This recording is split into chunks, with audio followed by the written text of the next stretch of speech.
acompañarnos. Esta mesa redonda es para abordar los cambios que vamos a tener con la introducción de la FISMA 204 y la migración de los códigos de barras a los códigos QR. Vamos a abordar los temas importantes que se vienen para los nuevos retos de los siguientes años. Entonces, pues me gustaría iniciar, Wayne, básicamente antes de adentrarnos a la parte de la FISMA 204. En simples palabras, ¿qué nos podrías decir al respecto de esta nueva normativa que viene para estos siguientes años?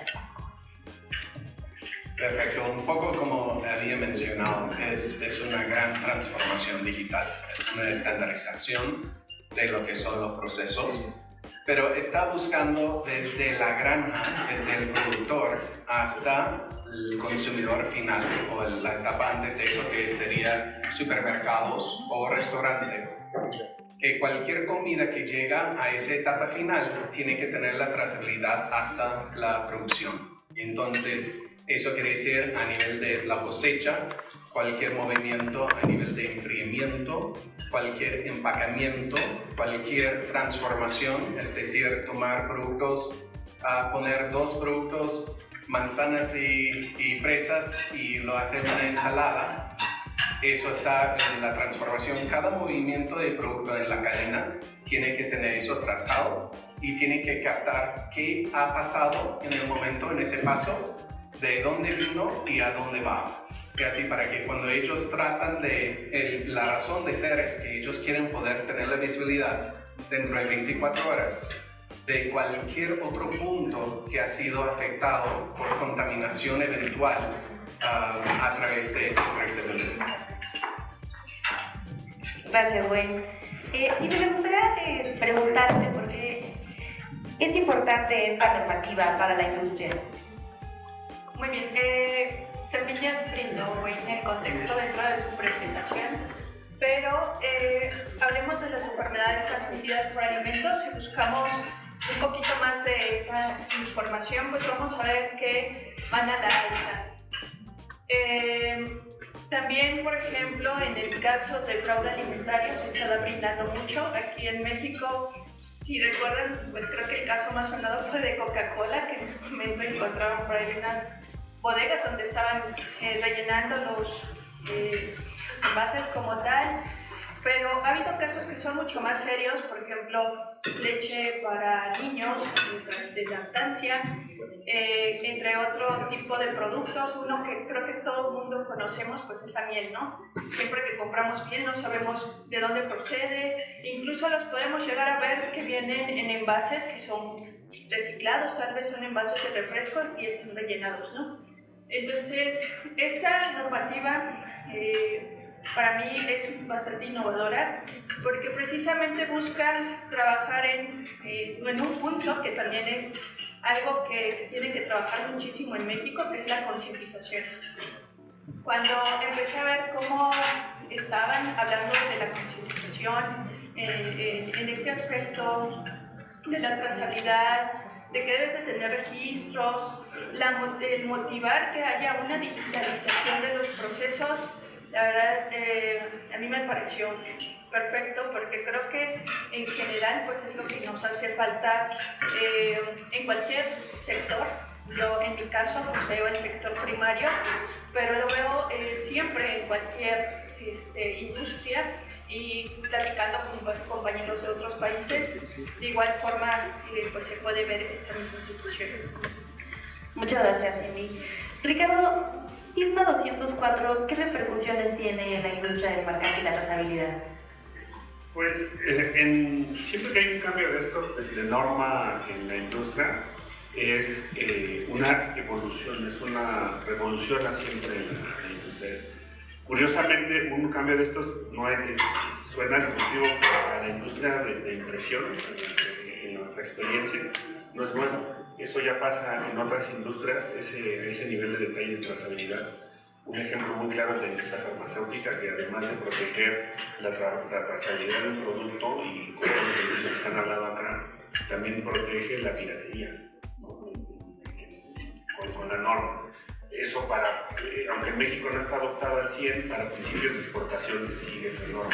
La industria del tabaco sigue algo parecido por cuestiones de impuestos, que también puede tener la capacidad de trazar hasta el nivel del productor primario. Entonces, desde el punto de vista de negocios es muy atractivo porque se abren nuevas oportunidades de venta, de nuevo negocio para implementar. Y para nosotros como el Domino nos gusta mucho ese tipo de cambios, que nos apasiona porque justamente parte de nuestra experiencia no solamente son los verificadores, a integrar este tipo de productos. Domino es muy reconocido en México por soluciones de este tipo en la industria farmacéutica, tabaco, y en el mundo hay muchos referentes. Y hay muchos ejemplos que podría yo mencionarles que ya funcionan en México con ese nivel de detalle. Nada más que ahora es migrar o evolucionar esa norma al sector de alimentos. Muy bien, gracias. ¿Alguien quisiera hacer alguna pregunta, compartirnos alguna experiencia respecto al tema? ¿Alguna inquietud que tengan, que quisieran abordar? Por allá los de empaque. Ok, bueno, vamos a pasar al siguiente tema.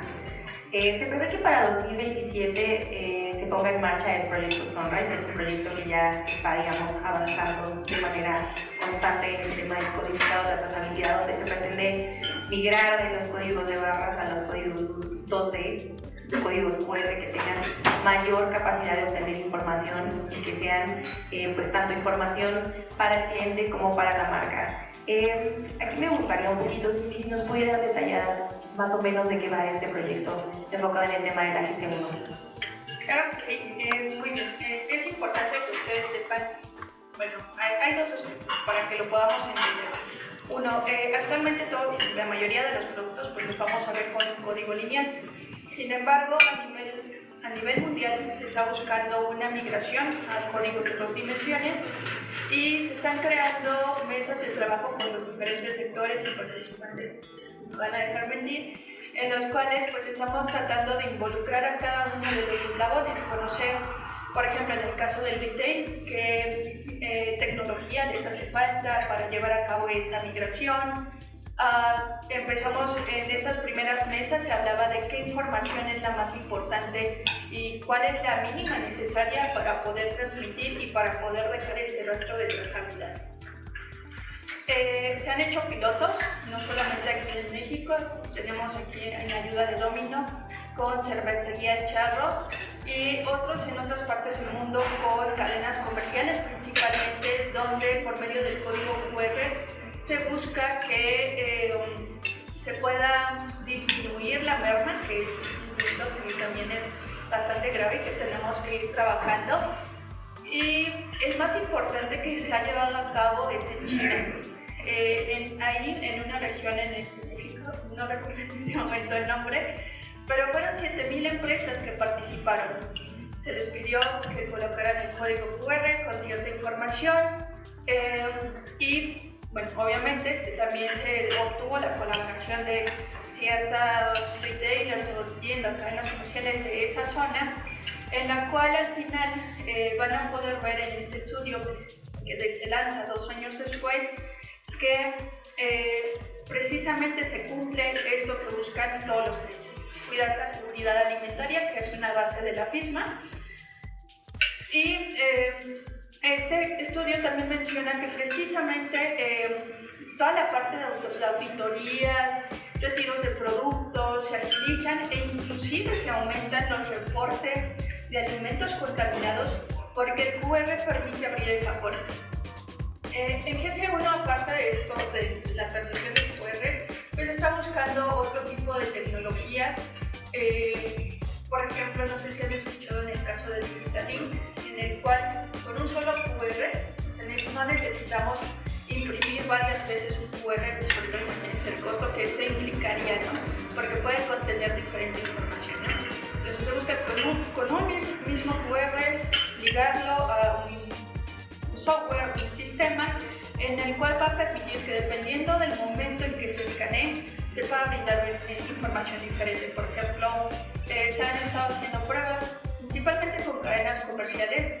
Creo que dentro de GC1 nuestro principal aliado, porque bueno, ellos siempre el volumen de material que manejan pues se trata de eficientar de este punto. Entonces, con ese código se lee en punto de venta Ahí posiblemente te diga un descuento, se hable de una fecha de caducidad, algún bono, pero si ese mismo código se lee, por ejemplo, en nuestra casa, nos va a poder brindar información de consumo preferente, tal vez si estamos hablando de un cárnico, pues cómo se produjo este cárnico o certificaciones o demás información. Si lo hace en planta, en una auditoría o un auditor más bien, entonces se brindaría otro tipo de información que tiene que ver con las certificaciones. Entonces, lo que se busca es agilizar estos procesos porque cada vez tenemos cadenas de suministro mucho más demandantes, mucho más complejas. Veía en algunos videos, ejemplos que ponen, bueno, esta ensalada, ¿sabes de dónde proviene? Ya no hablando del país, ¿no? Esta lechuga puede venir, no sé, la que mencionaba en Italia, o los jitomates tal vez de Estados Unidos, qué sé yo. O sea, en una misma ensalada pueden venir productos de diferentes partes del mundo, ya no solamente hablando del país, ¿no? Entonces, es por eso que es necesaria la trazabilidad, es necesario digitalizarnos y empezar a buscar nuevas alternativas. Yo, por ejemplo, ya casi termino. No, adelante, por favor. Yo suelo capacitar mucho a pequeños productores. Cuando normalmente platico de este tipo de situación de la trazabilidad, me dicen que la tecnología sale cara o cuestiones que no están obligados, situaciones de este tipo. Pero algo que me gusta de la norma es precisamente que no solamente te motiva la digitalización,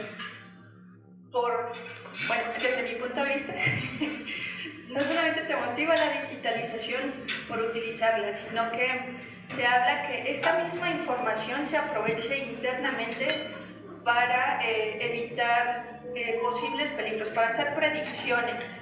Pero yo creo que no solamente sería esa predicción para esos posibles peligros. Ahora sí que esa frase no me gusta, pero se utiliza mucho de la información es poder, ¿no? Entonces, dentro de sus empresas, ustedes tienen ese poder, una mina, por así decirlo, y esa información, pues es ese tesoro que les va a llevar a eficientar ciertos procesos, a tener una mejor logística o un mejor control. Cuando hablamos ahorita de enfermedades transmitidas por alimentos o de productos que son falsificados, normalmente lo vemos como muy lejano. Eso no me va a pasar a mí, eso pues a nadie, ¿no? O sea, sí, lo vemos lejano, pero en el momento que pasa no sabemos cómo reaccionar, qué hacer, hacia quién acercarnos. Entonces es ahí donde pues este tipo de normativas, a pesar de que en específico se lleve con nuestro principal socio comercial, debemos de tomarlas de ejemplo. Y nada, por último, veía en la industria de cárnicos y decían, pues nosotros solamente vamos a exportar a Estados Unidos, es mucho más fácil, cruzo en carretera, no sé, ¿no? Pero ahorita con lo que ha pasado con los aranceles, se han quedado pensando y cuando se les habla, por ejemplo, de un mercado europeo, dicen, me están pidiendo más requisitos de Estados Unidos. Entonces, ahí ya se está hablando de unas cuestiones de deforestación y me estoy brincando tal vez de una norma a otra, ¿no? Pero es decir, no, mejor no me meto en eso porque no se sienten con la capacidad de hacer ese rastreo de información. Entonces, si hay empresas aquí que sean pequeñas, comiencen haciendo con digitalización pequeña, si lo quieren ver así, un Excel, después del Excel se brincan a un software o ese mismo Excel con algún lector que les ayude, etiquetas logísticas. Algo que me encuentro también bastante es, dentro de las etiquetas logísticas hay empresas grandes que deciden solamente etiquetar un pequeño porcentaje de sus productos, del que se sienten obligados. Pero no están aprovechando todo el beneficio que puede tener una etiqueta logística y pues bueno, es invitarlos a ello. Muchas gracias, Cindy. Ricardo, Domino, ¿cómo se está preparando en términos de tecnología de este nuevo normativa? Pues como lo menciona Cinti, estamos colaborando con ellos ya a nivel global y local, ya en la etapa de correr pilotos y identificar los beneficios. Pero ¿cómo se preparó Domino para esto? Como lo mencioné hace un rato, tenemos años trabajando en la industria de trazabilidad y ya se anticipaba un posible cambio, porque si bien ahorita suena nuevo el código de 2D para que sustituya el código de barras, en la industria farmacéutica o en la industria del tabaco ya existe la impresión de código de 2 dimensiones con efectos de trazabilidad y con información adicional. Entonces, Domino tiene mucha experiencia en la industria farmacéutica imprimiendo códigos de 2D. Eso lo menciono para resaltar que toda la tecnología que Domino comercializa está lista para hacer impresión en código. Los láser que se lanzan este año y ya se lanzaron en Europa, de hecho en el evento que hubo en Bruselas de GC1 se llevó un láser de la nueva generación que está preparado para el release de en abril ahora en Guadalajara, en la Expo, en la Label Expo, vamos a lanzar un equipo que está diseñado específicamente para imprimir, hacer impresiones en código 2D. Entonces el mensaje es, la tecnología está lista, Domino está preparado para cualquier implementación. El reto para un productor no es tecnológico desde el punto de vista de impresión. Las empresas que se dedican a esto, la mayor parte de las empresas están listas o tienen la capacidad de hacerlo. Además juega un factor importante en la experiencia que tengas implementando estos proyectos, que es lo que un diferenciador de Domino. Pero desde el punto de vista productor hay retos adicionales para implementar una impresión de esto, que es principalmente cómo transportan el producto, la estabilidad del producto.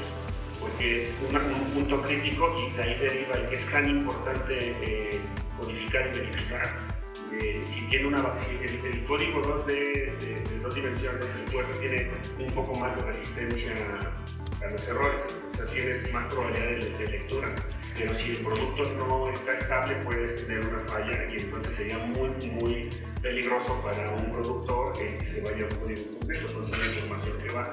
Pero para cómo están las cosas desde el punto de vista de un productor o desde un proveedor de impresión, la tecnología está lista y es más, ahora el reto es más de creatividad. Yo lo veo, en mi opinión, es qué puedes hacer con el código, porque hay una gama amplísima de lo que puede hacer un productor con el código. Y por un lado, desde el punto de vista de un consumidor, es una ventaja.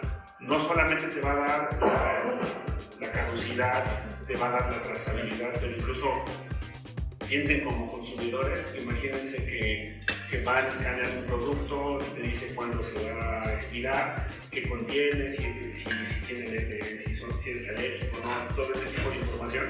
Pues incluso te puede dar información para que hagas de recetas posibles con ese producto de consumo, o si vas a escanear una prenda de ropa te puede hacer ejemplos de cómo se te vería a ti, que muchas veces es lo que tú necesitas en un punto de venta. O sea, el espectro es súper amplio lo que puedes hacer con un código de 2 dimensiones, con la información, bajo el nuevo estándar. Y desde el punto de vista del productor, la oportunidad de incrementar su negocio y ser más estratégico al detectar cómo están las tendencias de demanda, hacia dónde tiene que redirigir su producción, cuál es el producto que más se desplaza. La información que le va a dar al futuro es lo más rico que hay de esto. O sea, por todos lados hay ganancia en esta iniciativa. Muchas gracias, Ricardo. Cindy, como clientes, hay que cumplir con ciertas características para poder participar en un piloto. ¿Qué necesitamos para poder participar en un piloto? ¿Qué necesita una marca para poder participar? ¿Hay algunos 3 característicos en los que podamos identificar una oportunidad de decir, aquí identifico que podemos hacer algún piloto? Pues realmente solamente acercarse a GC1. Lo voy a hablar desde mi área, que es el sector primario. Gracias. Lo primero que les pedimos es, por ejemplo, que tomen un taller de trazabilidad que brindamos a nivel Latinoamérica, porque eso da la base. Algo que también detectamos nosotros como organización de estándares es de que muchas veces las empresas solamente utilizan el código de barras, la identificación del producto, pero el estándar va más allá. Normalmente o no identifican las cajas, que son estas unidades de expedición, o los pallets, los envíos, lo que les mencionaba hace un momento, ¿no? Hablar de etiquetado logístico, pues realmente son muy pocas empresas lo que hacen, y los que lo conocen, hay veces que solamente lo hacen para un pequeño porcentaje de su producción, hablando del sector primario, ¿no? Entonces, cuando presentamos ese taller, pues lo que queremos que ustedes vean es pues toda la variedad de estándares que hay. Tan solo cuando hablo de trazabilidad, tenemos un estándar en cuestión de trazabilidad, y hay información muy específica para varios subsectores, como por ejemplo pescados y mariscos, cárnicos, en donde precisamente nosotros creamos un set de datos que o sea, ya no necesitan ustedes decir, ¿qué información es la que tengo que compartir? Origen, el tipo del animal, no sé, ¿no? Ya está todo un listado en donde solamente necesitamos ver la necesidad que ustedes tienen, si es una certificación, cumplir con una normativa, si es cumplir con cuestiones de eficiencia, qué sé yo. Entonces, en base a esto, revisamos de la mano con las empresas cuáles son sus procesos. Eso es básico para cualquier certificación y cualquier empresa. Conocer cuáles son tus procesos, por dónde pasa el producto, y en ese mapeo de información pues nos vamos dando cuenta cuál es la necesidad que ellos tienen. Inclusive se van descubriendo otro tipo de cosas, ¿no? Por ejemplo, ahorita estoy trabajando con una empresa que está en Veracruz que hace deshidratado de alimentos, y cuando empezamos a revisar tenía perfecto su mapeo. Ella hace esta tecnología para deshidratar los alimentos, y cuando empezamos a ver así de, oye, las materias primas, ¿cuál es la calidad que estas tienen? Por favor, bríndame mayor información, ¿cómo escoges tus proveedores? Y se puede así de, no, pero ellos son de traspatio. Y así decían, pero aunque sea de traspatio, necesitamos ponerles una selección, unas reglas para poder decir, tú sí puedes participar conmigo, tú no. ¿Qué pasa si ese productor de traspatio tiene al lado un río de aguas negras? ¿Ustedes comprarían ese producto? Pues obviamente no. Entonces, eso, por lo que yo veo dentro de esta normativa, es que te pide eso, es decir, tener bien detallado y descriptivo cada uno de esos procesos. A ver, esta persona viene de mis materias primas, cuál es su ubicación, cuáles son sus características, y es algo que parecería obvio, y sin embargo no contamos con esto. Entonces, con ellos vamos trabajando así, dependiendo de la normativa, dependiendo de la certificación, vamos haciendo un pequeño mapeo para que esto les pueda ayudar. Y, no, por favor. Es que, por ejemplo, ahorita recordaba en el caso de puntos críticos de control, ¿no? De HACCP, que es algo, un cambio que hace Estados Unidos o la FDA, en el cual lo que conocíamos como HACCP lo modifican. Ya no solamente son esta contaminación física, química, biológica, no, también se está incluyendo otros puntos que me parecieron buenos. Uno es esta contaminación voluntaria, que hemos visto casos de helados o otros productos aquí en México, que dices, ¿cómo puedes controlar eso a lo largo de tu cadena de suministro, ¿no? Hubo una empresa muy grande de alimentos, creo que la persona decía que se originó o algo así. Entonces, ¿cómo? No decir marca, pero ¿cómo controlas eso? ¿Y qué haces en ese sentido? O sea, eso lo tienes que detallar dentro de esta norma. Otro punto que se habla es, por ejemplo, la radioactividad. ¿Quién ha pensado en radioactividad, no? Pero hay leyendas urbanas que, por ejemplo, leche de liconza en algún momento fue radioactiva, ¿no? Y la consumimos. Seguimos vivos, pero la consumimos en ese momento, ¿no? El otro es un énfasis en alérgenos. HACCP habla de alérgenos que incluyen en la parte de peligros químicos. Sin embargo, si se revisa la documentación, se enfoca muchísimo en pescados y mariscos, y Y aquí no, aquí trata de que pues tú profundices más. Y esto me llamó a mí la atención que inclusive tienen un reporte de alimentos, ¿cuál era otra palabra? Pero es una principal detención de productos en aduana, que es que los alimentos no están bien etiquetados con respecto a los alérgenos. Entonces, y aparte, ¿no? Aquí en México son 8 alérgenos, en Estados Unidos creo que son 9 y en Europa son 14. Entonces, y contando, ¿no? Entonces, sí tenemos que tener cuidado con esto y en nuestro caso, pues eso es lo que vamos tratando de revisar con las empresas, ¿no? No es un proceso sencillo, siempre se atraviesan actividades, pero tratamos de seguirlos impulsando. Habrá quien tenga mayor disponibilidad tanto de tiempo como en general, y es con los que vamos avanzando, y por eso dentro de nuestros eventos, por ejemplo, en el caso que trabajamos con Domino de Cervecería El Charro, fue una disposición total y avanzamos bastante rápido. Con otras empresas ahí tenemos que estar viendo empujones, por así decirlo, pero siempre el hecho de que haya una empresa que diga, levante la mano y diga, yo quiero empezar a hacer trazabilidad y a saber un poquito más de las tendencias, para nosotros nos encanta. Muchas gracias, Cindy. Wayne, ¿cuáles son los alimentos que están incluidos en la FISMA y por qué? ¿Cuál es el característico para que puedan estar dentro de esta normativa? Sí, realmente abarca bastante productos. Yo creo que la manera más fácil de considerar esa lista es entender que son los productos que en el tiempo se han demostrado ser más susceptibles a la contaminación o a generar enfermedades con las personas. Entonces, son típicamente productos que llegan de una forma cruda. De hecho, cualquier comida que ha pasado, en inglés se dice un kill step, o es decir, con la cocción o de una forma que mata la bacteria que está, esos están excluidos.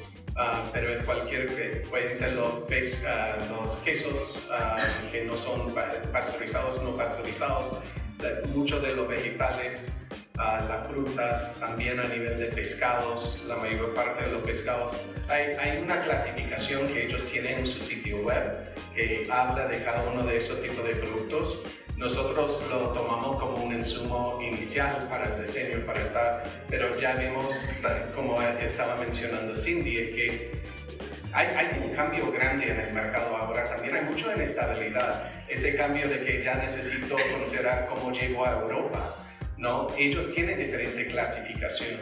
Entonces, cuando están haciendo ese trabajo de trazabilidad, es pensar en cómo lo puedo mapear el proceso, entenderlo y capturar los datos suficientes que ya me dan la flexibilidad de ir a donde sea, ¿no? Que yo capturo lo de deforestación, es uno principal que hemos visto para los clientes en Europa, que son cosas que va más allá del FDA, pero si yo lo puedo agregar en mi plan y mi mapeo de trazabilidad, ya eso me permite entrar en ambos mercados. Pero a nivel de las comidas es básicamente eso, es cualquiera que se han notificado, porque la razón por esta norma era para poder responder ante una emergencia, porque hemos visto en los Estados Unidos muchas veces crea mucha incertidumbre. Hay marcas grandes, por ejemplo Chipotle en los Estados Unidos nunca se recuperó como marca, porque había la contaminación en una y después decían todo está bien, ya está controlado, y después salieron por otros lados, y también a nivel de FDA se vio un poco inútil, porque ante ese tipo de crisis no podía responder porque no tenía la información, y con la trazabilidad ya va a poder responder. Algo que me gusta también es que es un poco más proactivo en el sentido de que está haciendo una distinción entre los pasos, porque es una cosa que entendemos de que por la lechuga, si está cerca, cosechado cerca a aguas negras, puede tener la contaminación allá, pero hay muchos puntos donde puede entrar la contaminación, y ese sentido que es tan normal, que tenemos la trazabilidad identificado por paso como es, eso permite que tenemos la inteligencia de largo plazo de identificar dónde están entrando los riesgos. Sabemos que estas comidas son los más riesgosos, pero ¿por qué? y comenzar a identificar eso para mitigarlo mejor en el futuro y evitar ese tipo de problemas. Muchas gracias. Ya para terminar me gustaría escuchar un comentario favorable para quien resiste o se opone o todavía duda un poco de estos cambios que vienen. ¿Cómo podemos invitarlos para que puedan avanzar junto con estos procedimientos en los próximos años? Para mí es que,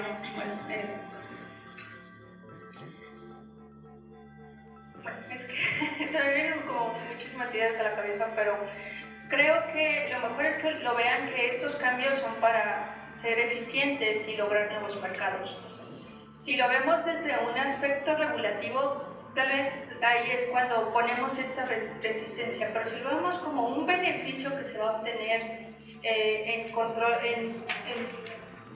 el sentido de mejora, creo que eso puede ayudar bastante, ¿no? Les mencionaba con respecto al etiquetado logístico, la toma de la información, que es algo que pide ya habla FISMA y otro tipo de leyes, información detallada, pero también si nos sentimos inseguros en el cumplimiento de esto, creo que algo que también deja esta normativa es la colaboración. Se habla de que cada uno de los eslabones que debe de haber una responsabilidad compartida, ¿no? Es decir, el productor, el transporte, el empacador, etc. Y cada uno va dejando su piedrita o su granito de arena para que se logre una trazabilidad a lo largo de la cadena de suministro. Entonces, tratemos de localizar a esa persona que pueda ser nuestro aliado, nuestro colaborador. Creo que aquí hay empresas que pueden encontrar la mano para ustedes, que podemos colaborar en conjunto para que ustedes lleguen a otros mercados. Para mí es eso, busquen la colaboración y que lo vean desde un punto de eficiencia operativa. Gracias, Silvia. Yo lo que he visto y en mi experiencia, la raíz, si identificamos la causa raíz de la resistencia, es la falta de información, el desconocimiento de lo que implica un cambio de este tamaño. Yo he visto que cuando la gente, o los productores, o los pilotos que participamos, cuando realmente entienden el cambio, pero entienden el beneficio, la resistencia al cambio se elimina muy rápido. Entonces, el secreto justamente es eso, es comunicarlo de forma adecuada, pero no solo como un marco regulatorio que es obligatorio, porque eso es como lo dice, lo que genera siempre el resquemor o el miedo, si es un cambio, pero hacer ver el beneficio que les va a traer a sus negocios, desde el punto de vista productor, consumidor y proveedor. Eso para todos trae beneficios, pero si el productor, que es la clave, entiende que eso es una receta para incrementar sus ventas y su eficiencia, eliminas por consecuencia la resistencia al cambio, pero todo viene de informar y entender el beneficio que van a ganar con una adopción de este tipo. Muchas gracias. Concuerdo lo que dicen. Hay un refrán en español que no existe en inglés que me encanta, que el diablo sale más por viejo que por diablo. Y lo que yo voy hablando con las empresas cuando están hablando de esa adopción y por qué, estamos ante una ola gigantesca que es la transformación digital de la información en la industria, y tenemos ejemplos de lo que ha pasado en otras industrias en los últimos 20 años de cada vez que ha entrado en una industria. Vimos con el comercio, así en retail, así Amazon comenzó vendiendo libros. Walmart no quería entrar en comercio electrónico porque decía que no era su mercado, no llegaba a sus clientes y no era necesario. Y ellos, Amazon comenzó en 1995 y en el tiempo no era hasta 2004 que Walmart reaccionó. Walmart era la empresa más valorizada en los Estados Unidos y ya vende solamente un tercio de lo que vende Amazon el día de hoy. Ha cambiado por completo el mercado. Cada vez que vemos que los datos entran de una forma, hay diferentes oportunidades de hacer llegada a los mercados. Hay mucha oportunidad, muchas maneras de ingresar, aumentar sus ingresos, de reducir costos. Voy a los ejemplos.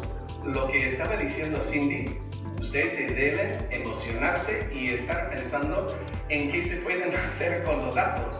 Mi suegra está visitando de Perú y ella ha entrado, lo primero que ha entrado a mirar a cada producto que está en nuestra refrigeradora, en nuestro almacén, y ha mirado, esto tiene la fecha, y son confusos porque algunos dicen Best Buy como mejor para esa fecha, otro caducan en esa fecha, comer antes de, hay como 10 diferentes tipos de fecha, y ellos solamente, como no entienden inglés, solo ve la fecha y ya, votar.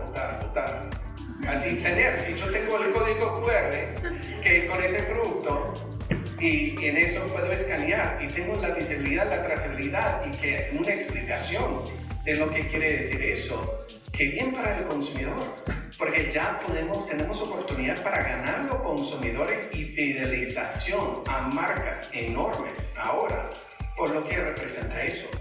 Y ese espacio no va a durar mucho tiempo, todo lo demás va a ser una copia, ¿no? Va a ser de que ellos también son así, pero son los primeros que realmente cambian la lealtad de marca. Y entonces en los próximos par de años, realmente por la transformación cada vez es más rápido. Antes tenía 5 o 10 años para cambios. Ahora estamos hablando de años, meses. Ustedes tienen la oportunidad de buscar, realmente mirar cuáles son esas oportunidades para hacer que la totalidad, pero pensar en sus consumidores finales, pensar en cómo ustedes pueden hacer una mejor oferta que realmente cambie cómo están presentados sus marcas en muchas oportunidades.